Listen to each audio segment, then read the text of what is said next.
एक दिन पंचवटी की ओर से जा रहा था। जाते हुए मैंने एक मेंढक की आवाज सुनी। सुनकर मैंने अंदाजा किया कि जरूर उसे सांप ने पकड़ा है। काफी देर के बाद वहां से लौटते समय मुझे फिर वही आवाज सुनाई देने लगी। झाड़ियों की ओर झांक कर देखा तो एक दोहरा सांप एक मेंढक को मुंह में पकड़े हुए था। वो न उसे निगल सकता था न छोड़ ही सकता था। बेचारे मेंढक की दुर्दशा का अंत नहीं हो रहा था। तब मैंने सोचा कि अगर इसे कोई असल नाग सांप पकड़ता तो 3 ही पुकार में यह ठंडा हो जाता। इसे दोढ़ा ने पकड़ा है, इसी कारण सांप भी बेहाल हो रहा है और मेंढक भी। यदि अज्ञानी जीव गुरु बनकर दूसरे को भवबंधन से मुक्त करने जाए तो ऐसे कच्चे गुरु से गुरु की भी दुर्दशा होती है और शिष्य की भी। न तो शिष्य का अहंकार दूर होता है और न उसके भवबंधन ही कटते हैं। कच्चे गुरु के पल्ले पड़ने से शिष्य कभी मुक्त नहीं होता, किंतु यदि सद्गुरु हो तो जीवन का अहंकार 3 ही पुकार में दूर हो जाता है। एक धर्म प्रचारक धार्मिक प्रवचन देते हुए श्रोताओं के हृदय में प्रबल भक्ति भाव का स्रोत बहा देता है, परंतु उसका व्यक्तिगत जीवन उतना अच्छा नहीं था।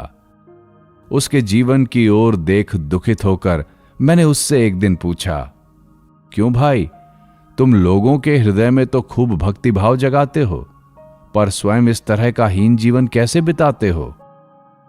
उस व्यक्ति ने हाथ जोड़कर नम्रता के साथ उत्तर दिया, महाराज, ये सही है कि झाड़ू स्वयं अपवित्र होती है, पर वो जिस जगह को झाड़ती है उसे साफ ही करती है।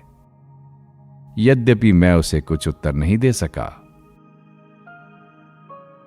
यथार्थ धर्मोपदेष्टा कौन है? वही ठीक ठीक आचार्य है जिसे सम्यक ज्ञान का आलोक मिला है।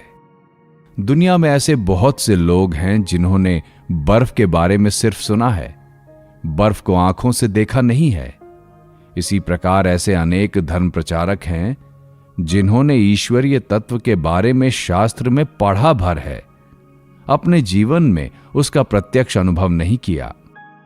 फिर ऐसे भी कई लोग हैं जिन्होंने बर्फ देखी तो है पर चखी नहीं।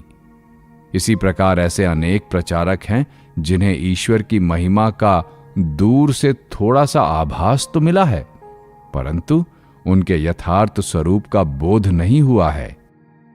जिसने बर्फ खाई हो वही बर्फ के गुण धर्म ठीक ठीक बता सकता है।